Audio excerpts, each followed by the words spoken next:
والذین آمنوا اشد حبا للہ.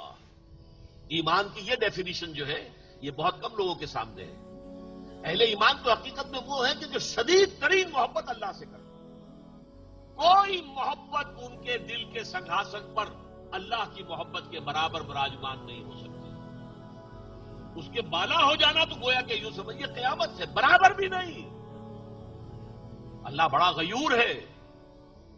بڑا پیارا شعر ہے حضرت مجذوب کا رحمت اللہ علیہ. ہر تمنا دل سے رخصت ہو گئی، اب تو آجا اب تو خلوت ہو گئی. اللہ دل میں آتا ہے بندہ مومن کے جبکہ دل خالی ہو چکا ہو، ہر محبت سے خالی ہو چکا ہو، تب محبت خداوندی ڈرا جما.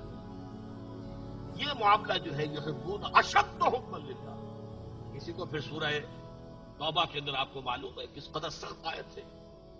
قل ان کان آباؤکم وابناؤکم واخوانکم وازواجکم وعشیرتکم واموال اقترفتموها وتجارۃ تخشون کسادها ومساکن ترضونها احب الیکم من اللہ ورسولہ وجہاد فی سبیلہ فتربصوا حتی یاتی اللہ بامرہ واللہ لا یہدی القوم الظالمین.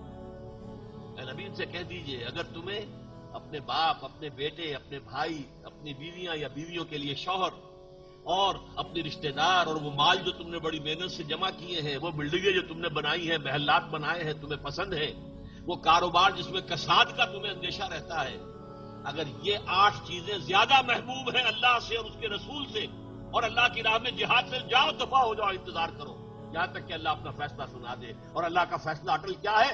اللہ ایسے ظالموں کو ہدایت نہیں دیتا، ایسے فاسقوں کو ہدایت نہیں دیتا جب تک توحید فی المحبت نہیں آ جائے گی. ایک ہے عقیدے کی توحید، اللہ ایک ہے، اللہ کی صفات میں کوئی اس کے ساتھ شریک نہیں ہے، یہ عقیدہ ہے.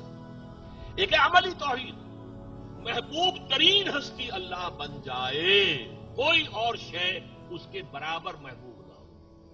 یہ توحید فی المحبہ، محبت میں توحید اللہ کی. اللہ یہ نہیں کہتا کہ ساری محبتیں ختم کر دیں، تابع کر دو. اولاد کی محبت اللہ کی محبت کے تابع رہے، والدین کی محبت اولاد اللہ کی محبت کے تابع رہے. 3 محبتیں بالا ترین رہے، اللہ کی محبت، رسول کی محبت اور اللہ کی راہ میں جہاد کی محبت. بہرحال یہاں فرمایا پہلا ان کا وصف، پہلی ڈائمنشن کیا ہے؟ یحبہم، اللہ ان سے محبت کرے گا، ویحبونہ، اور وہ اللہ سے محبت کرے گا.